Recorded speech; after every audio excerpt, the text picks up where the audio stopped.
अस्सलाम वालेकुम, मेरा नाम डॉक्टर अलीना अमजद है। मैं महमूद हुसैन मेमोरियल में बतौर मेडिकल ऑफिसर पिछले 1 साल से काम कर रही हूँ। जैसे कि आप सब जानते हैं कि हमने वुमेन हेल्थ एक सीरीज़ स्टार्ट की हुई है, जिस पे हम ऑलरेडी 2 वीडियोस बना चुके हैं। आज हम तीसरी वीडियो आपके साथ शेयर करने जा रहे हैं, जिसका मौजू है PCOS। अगर हम इसकी डिटेल में जाएँ तो इसको पॉलीसिस्टिक ओवेरियन सिंड्रोम कहते हैं। नाम से ही पता चल रहा है कि इसका ताल्लुक़ जो है वो ओवरीज़ से है। ओवरीज़ क्या है? ओवरीज़ को हम आम या उर्दू ज़ुबान में अंडादानी कहते हैं, ठीक है। ये एक ऐसे ऑर्गन है जो फीमेल्स में एग बनाने के अमल को सरअंजाम दे। अब होता ये है इस डिज़ीज़ में, अगर हम इसकी डिटेल में जाएँ, पॉलीसिस्टिक ओवेरियन सिंड्रोम ये एक सिंड्रोम है, यानी कि इसमें सिर्फ एक चीज़ें नहीं होंगी, इसमें मल्टीपल चीज़ें होंगी। यानी कि अगर ओवरीज़ इफ़ेक्ट हो रही हैं तो उसके साथ हमारी बॉडी में और ऑर्गन्स और भी इफ़ेक्ट होंगे। जैसे कि इसमें हमारा शुगर लेवल जो है वो डिरेंज हो सकता है, ज़्यादा हो सकता है, क्योंकि इसमें इंसुलिन रेजिस्टेंस हो जाती है। इंसुलिन सेल्स के ऊपर, खुलियों के ऊपर सही तरीके से काम नहीं कर पाती, जिसकी वजह से शुगर लेवल खून में ज़्यादा आना शुरू हो जाता है और मेटाबॉलिक एबनॉर्मेलिटीज़ आना शुरू हो जाती है। मेटाबॉलिक एबनॉर्मेलिटीज़ से मुराद ये है कि हार्मोन्स जो हैं वो इरेगुलर हो जाते हैं। आगे इस वीडियो में जाके मैं आपको बताऊंगी एक सेट ऑफ हार्मोन्स हैं जो इस डिज़ीज़ में ख़ास तौर पे ज़्यादा हो जाते हैं। तो सिंड्रोम से हमें पता चलता है कि जो PCOS है वो एक चीज़ नहीं है, बल्कि ये एक मल्टीपल चीज़ों का, मल्टीपल कंडीशंस का एक कॉम्बिनेशन है, जिसको हम PCOS यानी कि पॉलीसिस्टिक ओवेरियन सिंड्रोम कहते हैं। अब ये होता क्यों है? फीमेल्स के अंदर बहुत कॉमनली पाया जाता है। आज के अगर हम इसका इंसिडेंस देखें, आज की जनरेशन में ये बहुत कॉमन है, ना कि यंगस्टर्स बल्कि 30 बिलो एंड 30 अबव फीमेल्स को तब जाके ये डायग्नोज होता है। इसमें होता ये है कि जैसे कि हमने बात की है कि इसके क्या वजूहात हो सकती हैं। अगर फैमिली में मदर को या खाला वगैरह को या फर्स्ट कज़न को है तो ये आपको हो सकता है। उसके अलावा कुछ इन्वायरमेंटल फैक्टर्स हैं। इन्वायरमेंटल फैक्टर में सबसे इम्पॉर्टेंट चीज़ है आपकी डाइट। अगर आपकी डाइट में जंक फूड ज़्यादा है, चिकनाई वाली और बर्गर शवारमास का इस्तेमाल ज़्यादा है, तो ये एक वजह बन सकता है। उसके अलावा अगर आपके कोई जेनेटिक इस तरह से एबनॉर्मेलिटीज़ हैं कि हार्मोन्स जो हैं वो ज़्यादा बन रहे हैं, या आपका जो लाइफस्टाइल है वो सेडेंट्री है, यानी कि एक्टिव लाइफस्टाइल नहीं है, तो ये सब चीज़ें अगर जो हैं मिलकर PCOS की वजह बनती हैं। अब अगर हम इसके साइंस एंड सिम्टम्स की तरफ देखें तो इसमें एक बहुत चीज़ कॉमन है, डैट इज़ मेंस्ट्रुअल इरेगुलरिटी, यानी कि जो पीरियड्स हैं या आयाम हैं उनका इरेगुलर होना, अपने टाइम पे ना आना और ब्लीडिंग जो है वो उसका कम होना, जिसको हम ओलिगोमेनोरिया कहते हैं। यानी कि इसमें पीरियड्स जो हैं अपने टाइम पे नहीं आएंगे, और अगर पीरियड्स आएंगे तो बहुत थोड़े आएंगे, 1 या 2 दिन आएंगे। अगर 1 या 2 दिन आते हैं तो स्पॉटिंग होगी, प्रॉपर ब्लीडिंग नहीं होगी। तो पहली चीज़ हमने देखी ओलिगोमेनोरिया।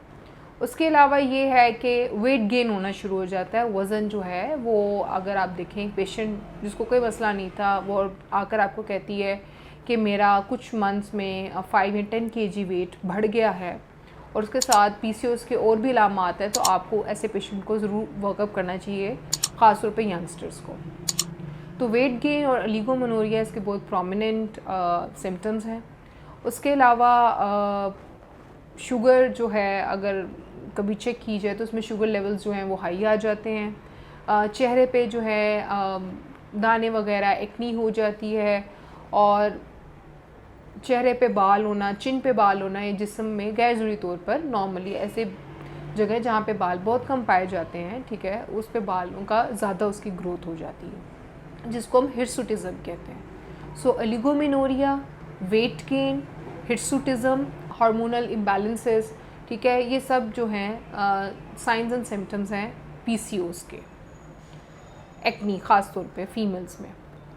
अब हम इसको डायग्नोस कैसे करते हैं? डायग्नोस के लिए सबसे पहले तो क्लिनिकल, जब हमें ये सिम्टम्स मिलते हैं तो हमारे दिमाग में 1-2 डिफरेंशियल्स आते हैं कि अच्छा पेशेंट को ये मसला हो सकता है, PCOS हो सकता है।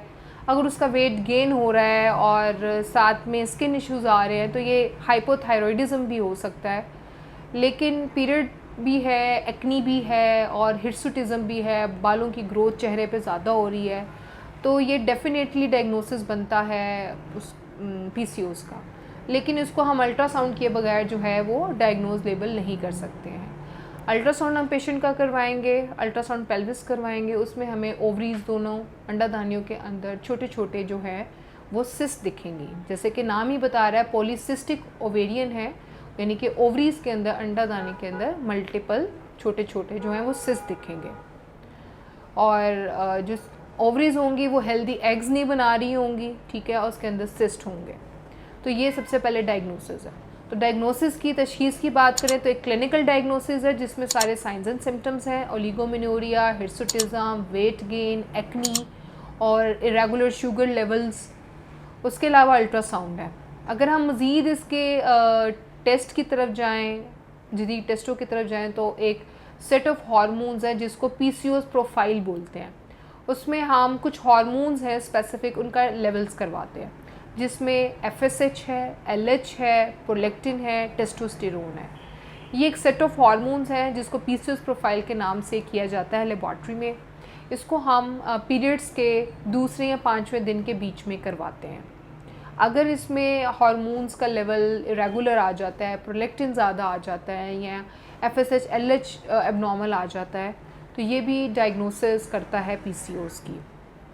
उसके अलावा हम पेशेंट का HbA1c करवा सकते हैं इंसुलिन रेजिस्टेंस को देखने के लिए, ठीक है। बेसलाइंस बेसिक टेस्ट हैं, सीबीसी वगैरह, वो करवा सकते हैं। तो इस तरीके से पीसीओएस को डायग्नोस किया जा सकता है। अगर हम सिंपल अल्फाज में कहें तो clinical diagnosis through ultrasound and PCOS test profile, जो मैंने आपको एक सेट ऑफ हार्मोन्स बताए हैं जो हम पीसीओएस में करते हैं। अच्छा, अब डायग्नोज हो गया तो अब हमने इसको ट्रीट क्या करना है। ट्रीटमेंट में जो उसका फर्स्ट लाइन ऑफ ट्रीटमेंट है that is dietary modification and lifestyle modification. Patient को कहते हैं कि आप हेल्दी डाइट खाएं, ठीक है, आपकी बैलेंस डाइट हो जिसमें फ्रूट्स एंड वेजिटेबल्स का इस्तेमाल ज़्यादा हो और जंक फूड और ऑयली चीज़ें, स्पाइसी चीज़ों का इस्तेमाल कम हो। And the second thing is lifestyle modification, यानी कि आपका एक्टिव लाइफस्टाइल हो, आपकी एक्सरसाइज ऐड हो, ठीक है, उसमें वॉक ऐड हो, रनिंग ऐड हो, ठीक है, हर वक्त सोए रहने से और यानी कि कोई एक्टिविटी ना हो, तो that also leads to PCOS. So lifestyle modification and healthy diet, कई पेशेंट्स अगर ये दो चीज़ों को अडॉप्ट करते हैं, इसको फॉलो करते हैं, तो उनका पीसीओएस जो है वो काफ़ी हद तक ठीक हो जाता है, इवन कि वो प्रॉपरली ठीक भी हो जाए अगर वो टाइमली डायग्नोज हो जाए और उसमें मज़ीद कोई कॉम्प्लिकेशंस ना हो। अब थर्ड लाइन ऑफ ट्रीटमेंट ये है कि हम पेशेंट को मेडिसिन एडवाइस करते हैं। मेडिसिन में ये है इंसुलिन रेजिस्टेंस को बेहतर करने के लिए हम पेशेंट को मेटफॉर्मिन दे सकते हैं, ठीक है। अगर पेशेंट की लाइफस्टाइल मॉडिफिकेशन और डाइट से बेहतर नहीं हो रहा तो मेटफॉर्मिन के साथ हम उसको ऑसीपीज़, ओरल कॉन्ट्रासेप्टिव पिल्स भी यूज़ कर सकते हैं फॉर मेंस्ट्रुअल इरेगुलरिटीज़। लेकिन इस चीज़ को हमने बहुत एहतियात से इस्तेमाल करना है इन अनमैरिड फीमेल्स, ठीक है। मैरिड फीमेल्स में तो हम ऑसीपीज़ ठीक है आसानी से यूज़ कर सकते हैं, लेकिन मैं इस चीज़ पे दोबारा एम्फसाइज़ करूँगी कि अनमैरिड जो यंग बच्चियाँ होती हैं उनमें ऑसीपीज़ का इस्तेमाल आपने ध्यान से करना है और डॉक्टर के मशवरे से आपने दवाई लेनी है, ख़ुद से दवाई नहीं लेनी, ठीक है।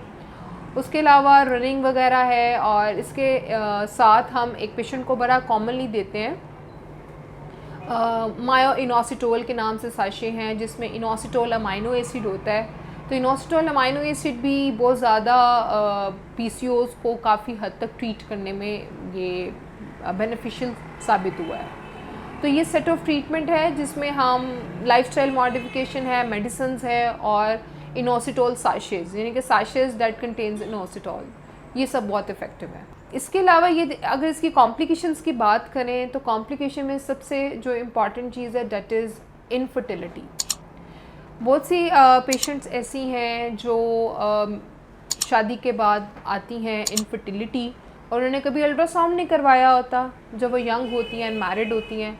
तो जब वो अल्ट्रासाउंड करवाती हैं तो उनमें पीसीओएस आता है, हेल्दी एग्स बन नहीं रहे होते हैं, पीरियड्स का मसला होना शुरू हो जाता है, तब जाके PCOS डायग्नोज होता है और इनफर्टिलिटी के साथ आती है। ठीक है, तो इस चीज़ को देखने की ज़रूरत है और PCOS को टाइमली ट्रीट करवाने की ज़रूरत है, otherwise it can lead to deadly complications and untreatable infertility, और फिर अल्टीमेटली आपको IVF और इन विट्रो फर्टिलाइजेशन की तरफ जाना चाहते हैं। आज इस मौजू के साथ हम अपनी इस वीडियो का इख्तिताम करते हैं। ठीक है, अगर आपको हमारी वीडियोस अच्छी लगती हैं और आपके लिए बेनिफिशियल साबित होती हैं तो आप हमारे पेज CMHK फ्री डिस्पेंसरी को सब्सक्राइब करें और हमारी वीडियो से इस्तिफ़ादा हासिल करें। ठीक है, इसी वीडियो के साथ अपनी डॉक्टर लीना अमजद को इजाज़त दें।